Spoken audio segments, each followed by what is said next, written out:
Ladies and gentlemen, welcome back to the channel. So, if you're in the market for a hybrid SUV, there's a very good chance that you're going to come across this car. This is the Alfa Romeo Tonale TI, and it is the entry-level version of the car.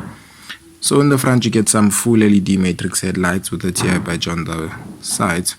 You get similar looking lights in the back that run across the entire length of the car. Then on the sides, there was no space for me to move around, so I'll just put some pictures here and there of what it looks like. So for your wheels, you're going to get some 18-inch diamond cut alloys. They are quite small for the car, but it is an entry-level spec, so if you want bigger wheels, you're going to have to pay more. Going into the inside, as you can see, it looks quite nice. This car is fitted with the Harman Kardon sound system, which is not free. It's an optional extra that you get with the car, including the paint on this car. It's going to cost you 35,000 rands, but we'll get to it in a bit. So, as you can see, this is the inside of the car. For your infotainment display, you're going to get a 10.2-inch touchscreen display with Apple CarPlay and Android Auto. And then your instrument cluster is going to be a 12.3-inch fully digital telescopic instrument cluster. That's what Alfa Romeo calls it. The materials on the inside of the car feel nice. Down there you get what looks like a cigarette lighter, but it's not. It's just hiding your 12-volt socket. You get a USB-C, USB-A, and a wireless charging pad as well there.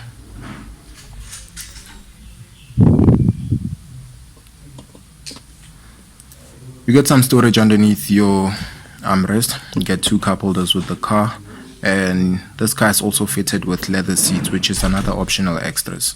So if you count, there are 3 optional extras on the car. It's the paint, which is 35,000 rands. It's the Harman Kardon sound system and the leather seats.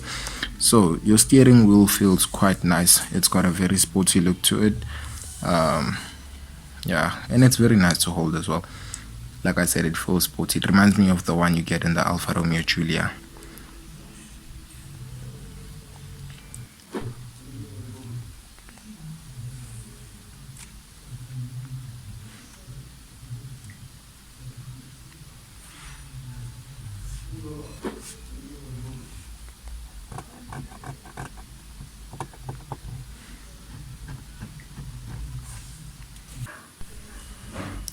So down there, you're going to get your electronic parking brake, and above that is going to be your volume knob.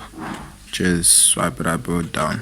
And then your gear shifter. It looks quite outdated after seeing the one on the Grand Cherokee, but remember, the Grand Cherokee is a 1.5 million rands car, so they do not compare.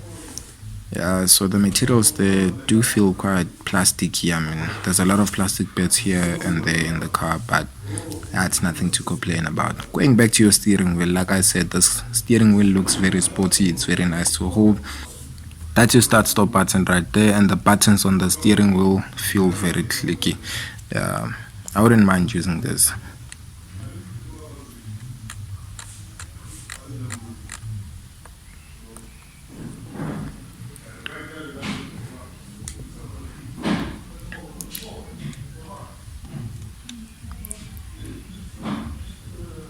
So jumping into the back seat, as you can see, legroom is not a problem in this car, and it's also spacious.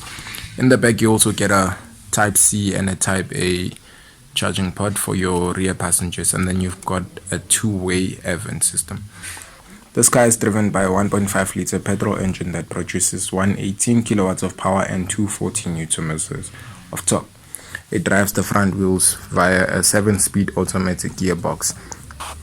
Top speed of this car is 210 kilometers, and it does 0 to 100 in 8.8 seconds. The claimed fuel consumption is 5.7 liters per 100 kilometers. So for the pricing, with the optional extras, this car was going to 855,100. But as you know, dealerships have a tendency of reducing the price of the cars if it doesn't sell. So for this particular model, it was going for 780,000 rands at the time of filming, which just so happens to be the starting price of this car. If you're to finance a 780,000 rands car for 72 months at an interest rate of 12% with no deposit and no balloon payment, you'd be looking to pay 15,249. Factor in 1,800 for insurance and 1,100 for fuel, then you're going to pay 18,149 rands a month. That there will be your monthly cost of ownership. we've reached the end of the video. Ladies and gentlemen, please don't forget to subscribe, like, and leave a comment telling me what you think about this car. Cheers.